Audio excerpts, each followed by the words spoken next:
Paper 1 है और दूसरा है सामान्य अध्ययन पेपर 2। जी हाँ, दोनों को ही सामान्य अध्ययन पेपर 1 और पेपर 2 कहा जाता है, लेकिन पेपर 2 को हम जानते हैं civil service aptitude test CSAT के नाम से भी जानते हैं। तो आपके लिए जो सामान्यतः यह जानकारी आप सुनने में आई होगी कि सामान्य अध्ययन का पेपर होता है और दूसरा सीसैट का पेपर होता है, यानी कि सामान्य अध्ययन 2 का।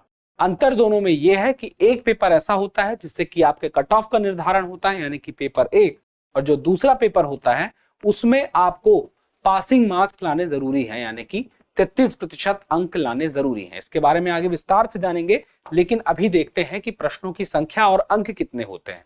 तो आपको याद रखना है, जो पेपर 1 है, पेपर 1 के लिए भी 200 अंक कुल हो गए, और जो पेपर 2 है, पेपर 2 के लिए भी 200 अंक निर्धारित किए गए, पूर्णांक यानी कि मैक्सिमम नंबर।